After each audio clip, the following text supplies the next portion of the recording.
Buenas noches. ¿Qué cantidad de gente? O como se dice, qué genterío de gente. Les aseguro que es caso único en Europa. Felicitaciones a los organizadores. Felicitaciones.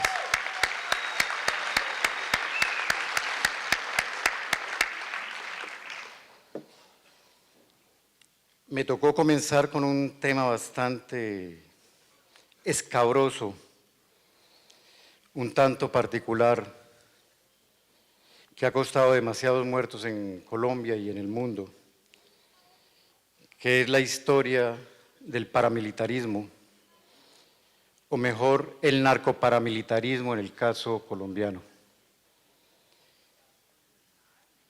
Un narcoparamilitarismo colombiano que tiene afectada a Venezuela gravemente. Y es algo que no nació con la revolución bolivariana, es algo que tiene una historia bastante larga y triste en Colombia y en el mundo. Porque el paramilitarismo no nació en Colombia, ni está afectando únicamente a Venezuela.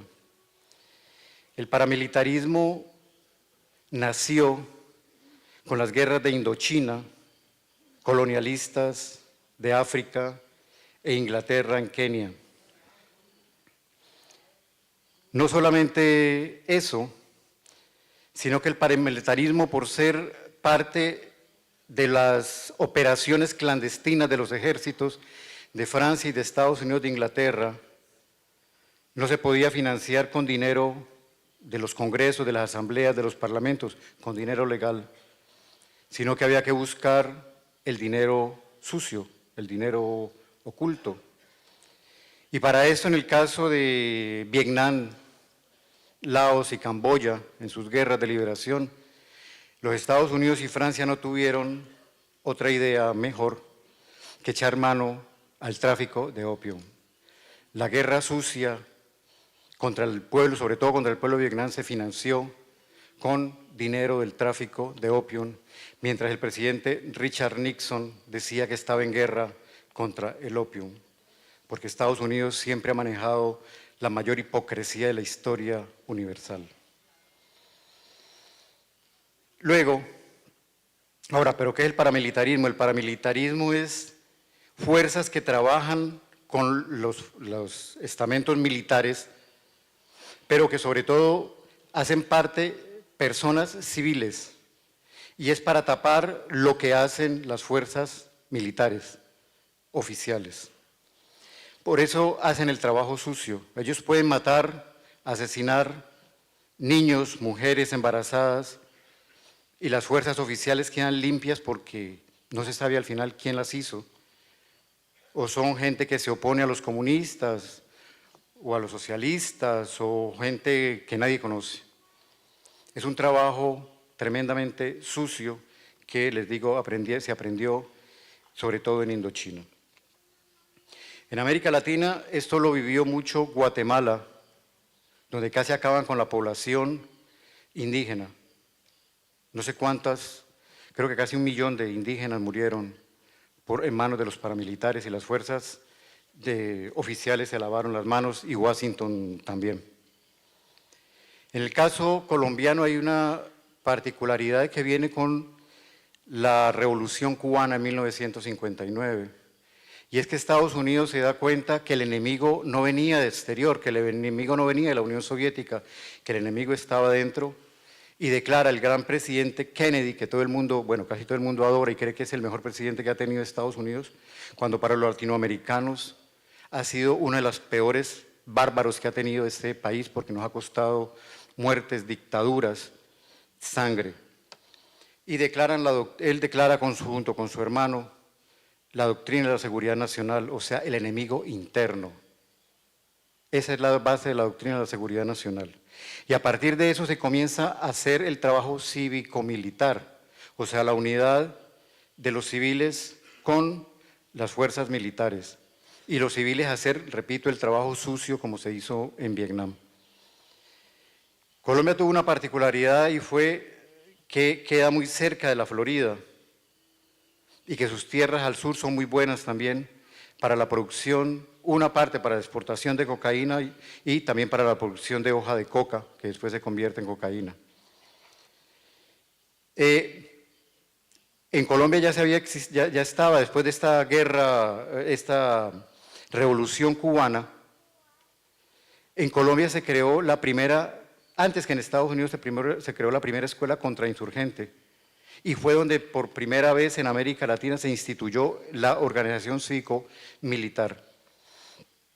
Pero a finales de los 70, de los años 70, que comienza a volverse popular la cocaína y los estadounidenses a consumirla en cantidad, y la cocaína es algo del mercado, y la cocaína se produce porque hay un mercado. Entonces, esto trae otro problema. Y ya no era solamente que había la revolución cubana, es que nace otra revolución, es la revolución nicaragüense.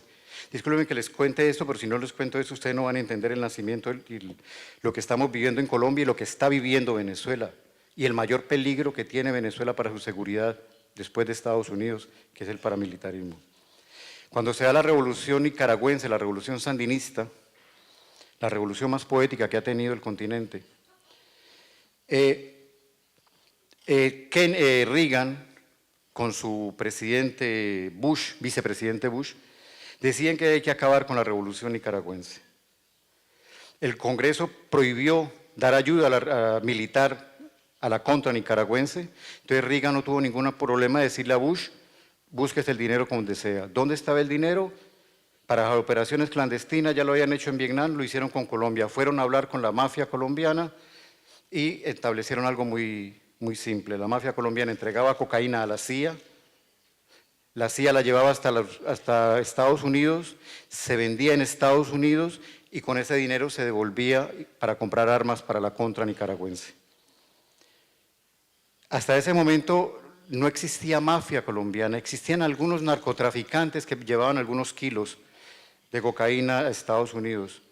Y con esta guerra antisandinista de Reagan y Bush padre, se convirtió la mafia, realmente nació la mafia colombiana. Y se creó y comenzó a agrandarse el paramilitarismo que ya existía, pero como pequeños grupos.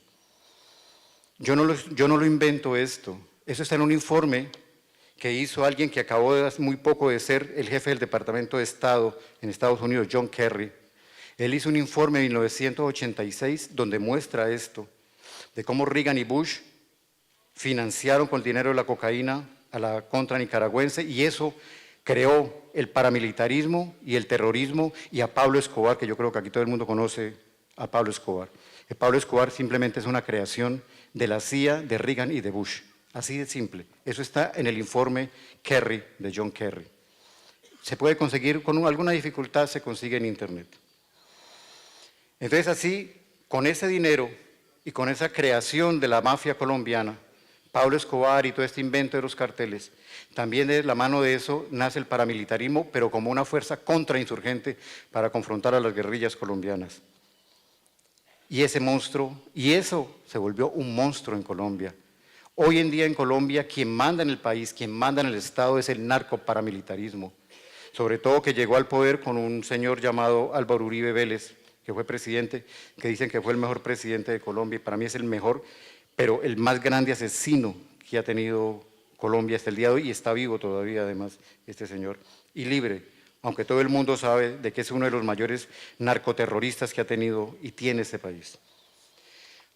Además de eso, en Colombia hay 9 bases militares oficiales estadounidenses. 9 bases militares. Colombia es un país invadido por Estados Unidos, y eso no se cuenta. En estas bases, ningún general colombiano tiene derecho a decirle a un teniente o a un sargento estadounidense algo. Ahí mandan los estadounidenses. Hasta un sargento puede mandar y darle órdenes a un general colombiano.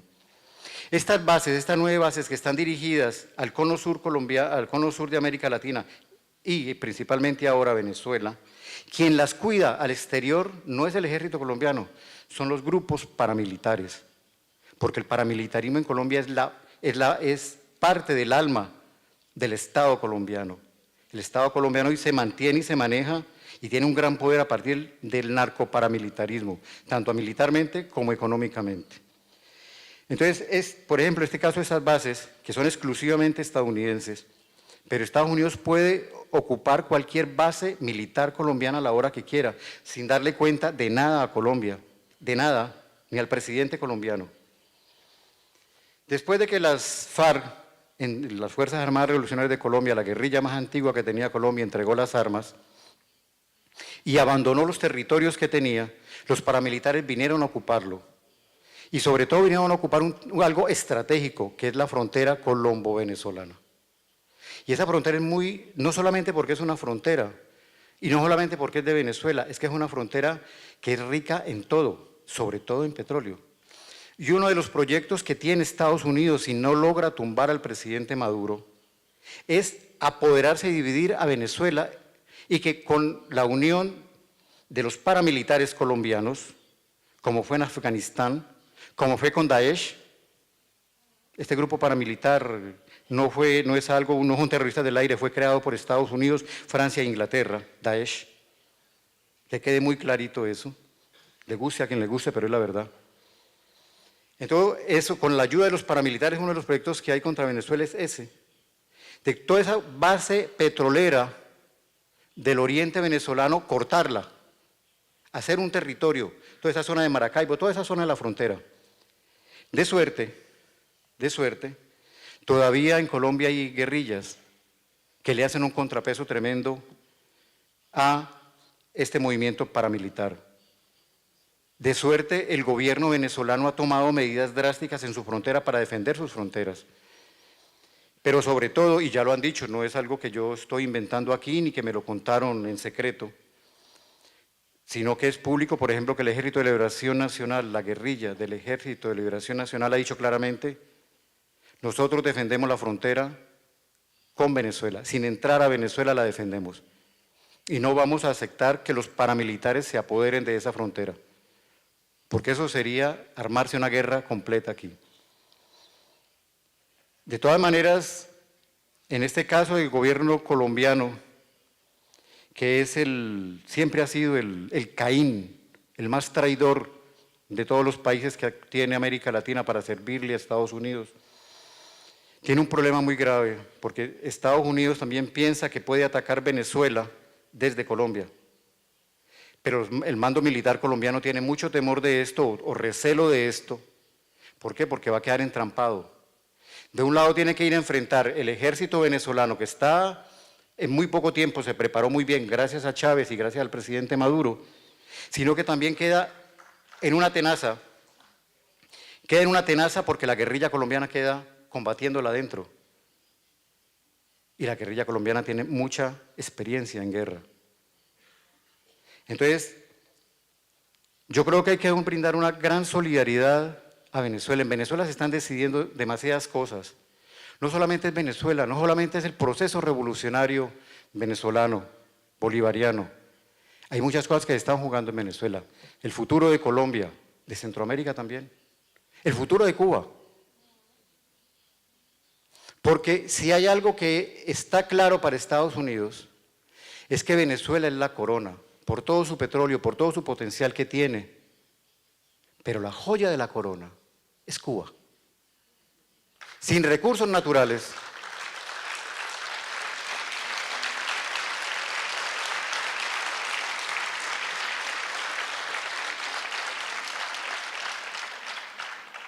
Cuba no tiene recursos naturales. Nada estratégico, no lo tiene. Pero este país se ha burlado de Estados Unidos durante 60 años. Y eso para Estados Unidos es la cosa más terrible que le ha podido suceder.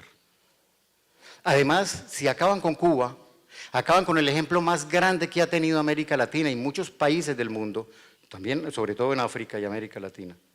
Y acabar con esto es acabar con un ejemplo, es lo que piensan los estadounidenses.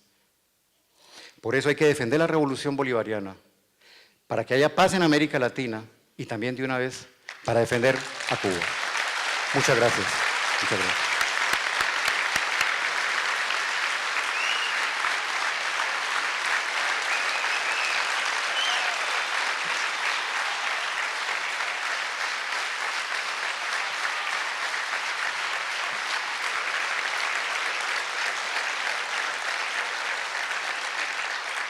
Y permítame que les diga algo, yo soy periodista, pero yo no soy neutral.